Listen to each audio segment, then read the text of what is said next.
जौहर, आप देख रहे हैं आर्य न्यूज झारखंड और मैं हूं आपके साथ पंशिखा नागर। वक्त हो गया है आज की तमाम खास खबरों का, जिसे पंकज आर्य आप तक पहुंचा रहे हैं। आइए रुक करते हैं सीधे पंकज आर्य।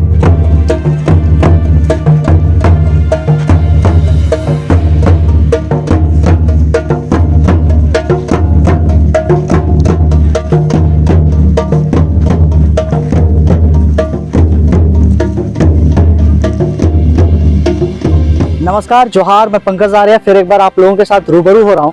इस वक्त मैं तमाड़ प्रखंड के विजयगिरी सुरंगी डैम में मौजूद हूँ। ये आप देख सकते हैं, आप चारों ओर प्रकृति के खूबसूरत नज़ारों के बीच में ये डैम है और इस डैम का निर्माण बहुत पहले हुआ है, लेकिन अभी इसकी जो हालत है वो खराब है, जिसकी वजह से इसके जीर्णोद्धार को लेकर मिट्टी बांध बनाना और उसके साथ साथ नहरों की लाइनिंग को लेकर यहाँ पे जल संसाधन विभाग रांची के द्वारा इस सुरंगी जलाशय का यहाँ पे जीर्णोद्धार को लेकर योजना तय की गई है। और उस योजना के तहत आज यहाँ के स्थानीय विधायक विकास कुमार मुंडा के कर कमलों से आज यहाँ पे शिलान्यास किया गया है। और आज के बाद से यहाँ पे इस जो डैम है, ये सुरंगी डैम इस क्षेत्र का काफी प्रतिष्ठित डैम है। यहाँ पे सैलानी भी आते हैं और उसके साथ ही साथ इस क्षेत्र के लिए कहें तो ये कृषि के लिए बड़ा जगह है और इससे कृषि की बड़ी संभावनाएं हैं, साथ ही साथ पर्यटन की संभावना है और मत्स्य पालन को लेकर भी बड़ी संभावनाएं यहाँ पे हैं।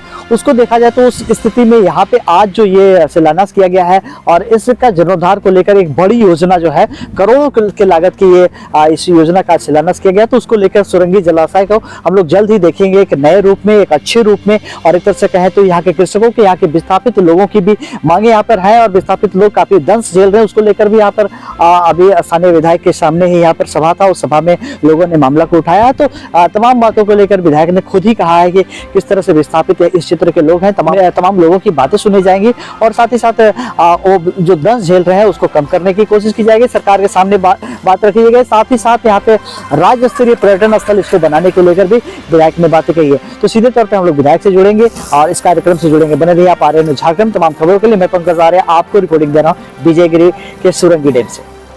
महत्वपूर्ण योजना का शिलान्यास हुआ। हाँ, निश्चित तौर से आप देखेंगे कि ये डैम, मुझे लगता है कि हम लोगों की नज़र से तो जरूर हम लोगों ने अपने 15-17 साल के अपने पॉलिटिकल करियर में देखा ही है। आप पत्रकारों ने भी, मुझे लगता है कि इस डैम को बहुत अच्छी तरीके से मुआयना भी किया है, कितना ये पहले उपयोग में आता था और अब तक की जो परिस्थितियां रही हैं। मुझे लगता है कि इस योजना के शुरू हो जाने के बाद से एक बड़ा एरिया जो वंचित था इस डैम के पानी से सिंचाई के लिए, वो पूरी तरीके से एक तरीके से यहाँ के क्षेत्र के लिए बहुत बड़ा चेंज का काम करेगा।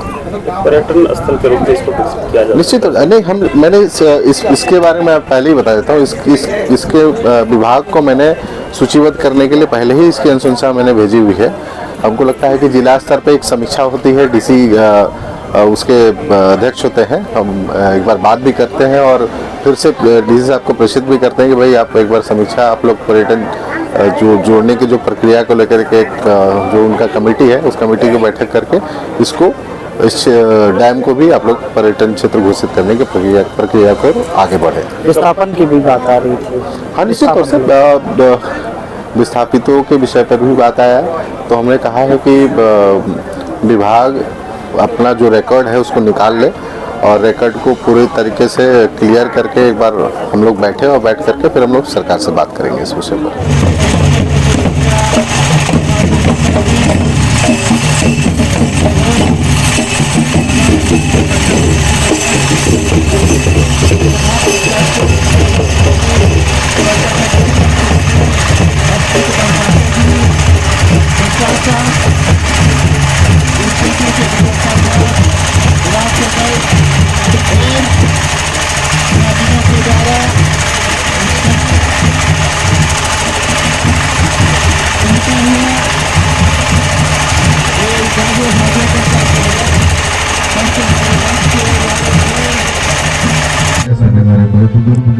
सबों को मैं अपनी तरफ से जोहार करता हूँ, सबको हार्दिक अभिनंदन करता हूँ।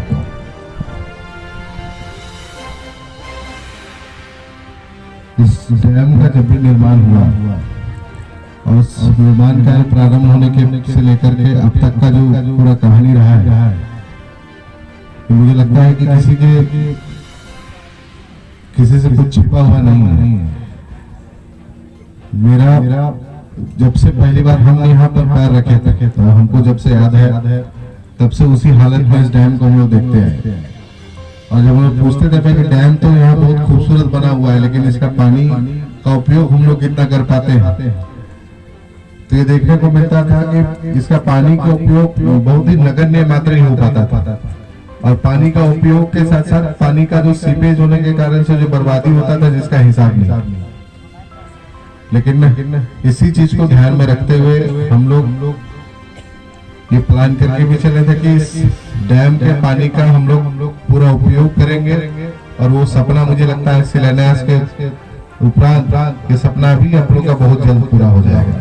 और मैं उम्मीद करता हूँ कि तय सीमा समय पर और अच्छी गुणवत्ता के साथ इसका निर्माण कार्य विभाग अपने मार्गदर्शन में अच्छे तरीके से पूरा कराए और तय समय पर पूरा कराए, ताकि जो एक लंबा समय का सूखा रहा है वो कम से कम यहाँ के किसानों का जो दुख रहा है, दर्द रहा है, वो एक समय अंतराल के बाद में वो दूर भी हो जाए। और मैं जानता हूँ कि इस क्षेत्र के किसान कितने मेहनती हैं।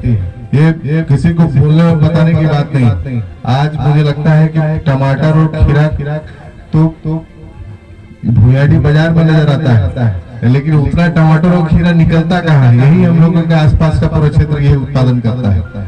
आप देखिए कि हम लोग सिंचाई के दृष्टिकोण से पिछले 2 साल में जितने भी कच्चे केनाल थे उनके पक्कीकरण की तरफ हम लोग बहुत तेजी से आगे बढ़े।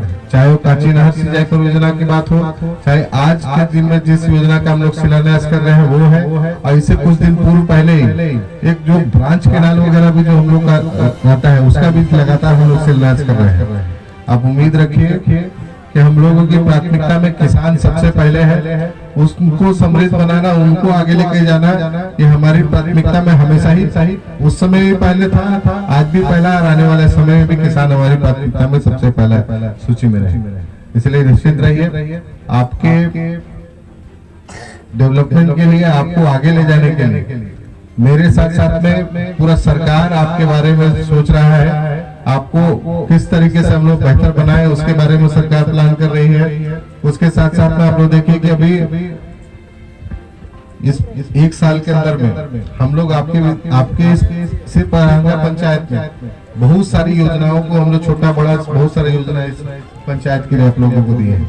और ये प्रयास बोल लीजिए, ये पहल बोल लीजिए, ये लगातार जारी रहेगा। क्योंकि मेरा मानना है कि जो भी हम लोगों के विधानसभा क्षेत्र के ऐसे इलाके जो लगता है कि देखने में अंतिम पायदान पर है, हम लोगों ने भी एक चुनौती लिया है कि भाई वो अंतिम पायदान में दिखने वाला क्षेत्र अब अंतिम पायदान में नहीं, बहुत जल्द हम लोग सब मिलकर के प्रयास करेंगे तो उसको अगले स्थान पे भी हम लोग लेकर के आएंगे। बाकी और पंचायतों की तुलना में हम बेहतर स्थान पर रहेंगे। और उसके साथ साथ में उसके लिए जितना मेहनत करना पड़ेगा, जितना फंड लाने की आवश्यकता है वो उसको हम लोग पूरा करेंगे। अभी कई लोगों ने अपने अपने बहुत अच्छे सुझाव दिए हैं, उन सारे सुझावों को हम ग्रहण करते हैं और उन सुझावों पर हम लोग एक एक करके काम करेंगे। चाहे इस डैम की जो खूबसूरती है इसको पर्यटन विभाग को भी हम लोग सूचीबद्ध करने के लिए भेज दिया है कि इसको पर्यटन क्षेत्र आप लोग घोषित करिए। क्योंकि एक कैटेगरी होता है स्टेट का कैटेगरी और एक नेशनल कैटेगरी, 2 कैटेगरी में पर्यटन स्थल घोषित किए जाते हैं। तो हमने कहा है कि भाई प्रथम स्तर पे कम से कम इसको स्टेट का कैटेगरी में इसको शामिल करके पर्यटन स्थल घोषित कर देंगे। तो उम्मीद रखिए कि बहुत जल्द इसकी भी घोषणा हम लोग करवा देंगे। उसके साथ साथ में